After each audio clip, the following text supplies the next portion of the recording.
Tinubu seems to have catch a very big fish from the north, a Fulani man for that matter, talking about the political arena.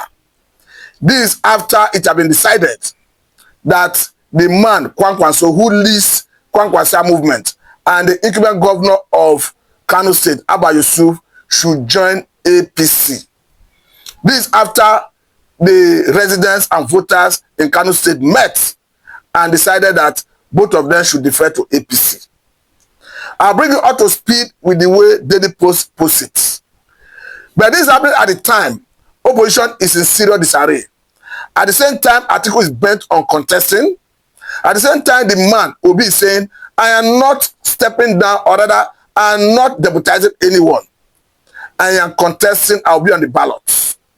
Though it's not yet clear the platform he intends to run, but he has said that he is not rejoining ADC because he is part of the formation of ADC. It's equally happening at the same time. The man, Rotimi Amechi, a former governor of Rivers State, is saying, I am not deputizing anyone and contesting. We'll come back to all of this. But let us look at the way Daily Post put it. He said, Kano people have agreed that Kwankwanso, Governor Yusuf, deferred to APC. That's coming from one Rogo.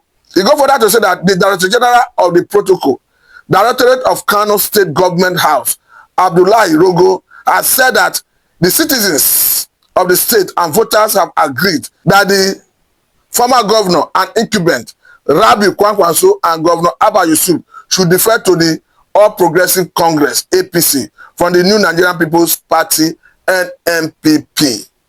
I must say that this is a big catch for Tinubu himself, because it doesn't matter how you look at it, the man, Kwankwanso, is one that calls the shots when it has to do with how and who should win election in Kano State. His Kwankwanso movement have a history of grassroots followership, and he has always won election in that state through that movement.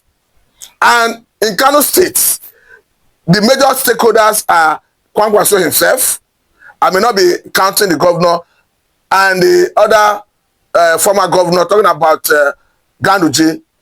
So it implies that in the coming election of 2027, all the major political players are going to work for Tinubu in Kano State. So by application, Tinubu will be getting up to 90-something% votes from Kano State. I think that is a big plus and a big boost for his aspiration in 2027. But again, I have to say that the way it stands, what an article said in the past is not coming back to work against him. But I remember that in the build-up to the 2023 presidential election, Atiku was emphatic that a P2B do not stand the chance of winning the election because he had no structure. Because according to Atiku then, there was no major stakeholder in Labour Party. There was no governor. Labour Party had no governor, had no National Assembly member in terms of the senator or House of Representative member.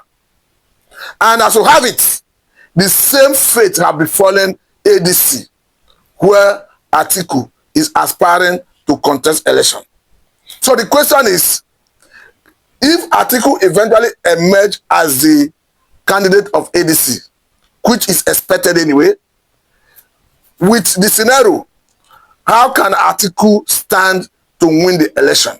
Do you understand that in that 2023 presidential election, Anobi defied all odds, and he was able to garner about 6.something million votes as against the 7.something garnered by Atiku, and as against 8.something million garnered by the man Tinubu, according to the result declared by INEC. Though most of us did not agree that the election was free, fair, and credible, but in the wisdom of Supreme Court, they have still legitimized that election. So, to that extent, Tinubu is the president of the Federal Republic of Nigeria. But the question is, there are so many areas Nigerians have been expecting that the Electoral Act should be amended to engender free, fair, and credible election in 2027. But the way it stands, it's not clear whether National Assembly will have the courage to push through for the amendment of those sections, particularly the section that deals with the mode of transfer of election results. that gives INEC the liberty to determine the mode of transition of election results. Because recall that in that election of 2023, talking about the presidential election, INEC promised to transmit the election results electronically, but they reneged at the nick of time, and as we speak, that formed the basis upon which the election result was contested. But the question is, will INEC be willing and ready to go and,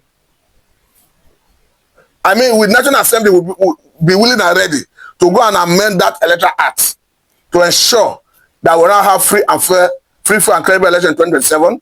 And apart from that, this issue of independent candidacy, I think we need to give it attention. And we can only achieve that by amending some relevant sections of the Electoral Act. But as it stands today, it is only the political parties that can sponsor candidates into elected positions.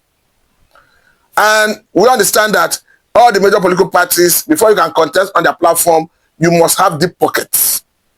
By implication, if you don't have deep pockets, you cannot purchase expression of interest form and nomination form of the major political parties. Talking about PDP, Labour Party, now ADC and APC. But if you have provision for independent candidacy, it implies that if you are popular in your jurisdiction, in your constituency, your senatorial district, your House of Rep constituency, you can stand as an independent candidate and test your popularity. And apart from that, we need to look into some other areas that will deal with those who violate the Electoral Act. For instance, voter suppression, snatching of ballot boxes, stuffing of ballot boxes, and even the time frame within which election litigation will be concluded. Because particularly for the purpose of presidential election, it is the time allowed for the petitioner to prove his case is too short, to the extent that if you are calling for a recounting of votes, the time allowed will not give you enough time to even question election results from 774 local governments. And apart from that, we are even looking at the burden of proof that is currently on the petitioner. Perhaps we should amend the Electoral Act. Let the burden of proof be shifted to the umpire, INEC, who conducts the election, who is always in possession of the materials for the election. So that let them be the one going to court to prove that the election was free, fair, and credible, and that the election substantially complied with the Electoral Act. Not the other way as we have it currently, where a petitioner, in some cases, will find it difficult to even access electoral materials used for the election, which are always in the custody of the umpire. We have a lot to discuss on this, but at this point, I must say very big thank you for your time. This is Mr. Mott.